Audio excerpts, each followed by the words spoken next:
এই কাটিং এর নাম লো ডিয়ার। তো যারা ঈদের সময় দামাকা কাটিং নিতে চান, পেজের সাথে মিলে রাখতে চান, ভাবতেছেন আমার পেজের সাথে যে কোনো কাটিং দিলে ভালো লাগতেছেন, আমি খুবই হতাশ, খুবই বিরক্ত, তো তাদের জন্য এই ভিডিওটা খুবই গুরুত্বপূর্ণ। আপনারা শুরু থেকে লাস্ট মিনিট দেখতে থাকুন, তাহলে আপনার পেজের সাথে মিলে রাখতে পারেন, পাশাপাশি আপনি চাইলে কাজও শিখতে পারবেন। তো কথা নাই, কাজে বেশি মনোযোগ দেওয়া যাবে। তো শুরু থেকে আপনারা কী করবেন, কিলিং জিরো মেশিন একটা মারি খুব সুন্দর করে চারিদিকে পরিপাটি করে ফেলবেন। পরবর্তী ধাপে ধাপে স্টপ সিজার দিয়ে মিলাবেন। সিজার দিয়ে অ্যাকুরেটলি মিলানোর পরে মনে হইতেছে যে কোথাও একটা না একটা কোথাও বিট থাকি গেছে মনে হচ্ছে, বিটটাকে আরও ভালো করে মিলানোর চেষ্টা করবেন। না মিলালে এই কাটিংটা কিন্তু বেস্ট হবে না, কারণ যদি বিট থাকে তখন তাকে আপনার থেকে খুবই খুতুরখাতুর লাগবে, মনে হবে যে কাজটা অ্যাকুরেটলি হয় না। যারা চিকন কারিগর তাদের থেকে বিট মিলান পর্যন্ত ফাল ছাড়বেন না। আর যারা ভাবতেছেন দূর আমি কোনো মতে কাটলে তো আমার চুল কাটা হয়ে যাচ্ছে, এই কথা বলি কাস্টমারকে সারি দিচ্ছেন, আসলে কিন্তু আপনার জীবন সুন্দর না।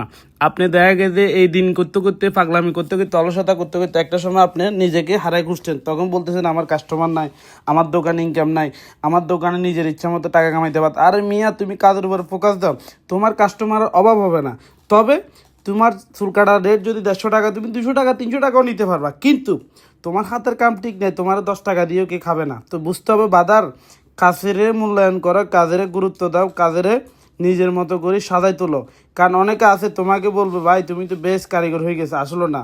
তুমি সবসময় চেষ্টা করবা, তোমার বেটার অনেক কারিগর আছে, চিকন কারিগর, যাদের কাজের কোয়ালিটির একের পর এক কত সুন্দর। তো তাদেরকে তুমি ফলো করে অনেক কিছু আইডিয়া করতে পারো, অনেক কিছু শিখতে পারো, অনেক কিছু নিজের মতো করে সাজায় নিতে পারো। তুমি যদি ভাবো অল্প কিছু শিখি, যদি ভাবো আমি তো অনেক কিছু পারি, অনেক নিজেকে সাকসেস ফিল মনে করো, আসলে বাবা তুমি ফুল চিন্তায় আছো। কারণ এখন ডিজিটাল যুগ, এখন বয়স্ক কারিগর খায় না। তবে বয়স্ক কারিগরও অনেকে আছে ভালো ব্যাটার করে, তাদেরকে মূল্যায়ন করতে হবে। তবে আমি বলি ছেলেদের অনেকের আছে চেহারা দেখি সুন্দর, চুলের কাটিং দেখি সুন্দর, ভাবে সে অনেক ভালো কাটে, কিন্তু দিন শেষে তার কাছে অনেকেই বসতে চায়, বসার পরে সে যদি ভালো পারফরমেন্স না পায় কাজের, তখন সে বিরক্ত হয়, শালার আমি কার কাছে বসলাম। তো আমার তো কাকু আরও ভালো কাটে আমাদের গ্রামের, আমি কেন এখানে আসি এত টাকা দিয়ে চুল কাটতে আসি, আমার কেন চুলের এই অবস্থা। অনেকে বড় বড় সেলুন দিয়ে বসে আছে, কিন্তু দেখেন কারিগর ওরা কিন্তু একটাও কাজ জানে না। কারিগর নিয়ে আসে বিভিন্ন গ্রাম থেকে আনিয়ে ওদেরকে কি করে চাকরি দিয়ে দেয়। আরে বাবারে, সে তো কোথাও কাজও করে না, ভালো একটা প্রতিষ্ঠান একটা কোথাও একটা ভালো জায়গায় কাজও করার অভিজ্ঞতা নাই, তাকে তোমরা সুযোগ দিয়ে দিচ্ছ, কোনো পরীক্ষা নাই, কোনো কিছু নাই।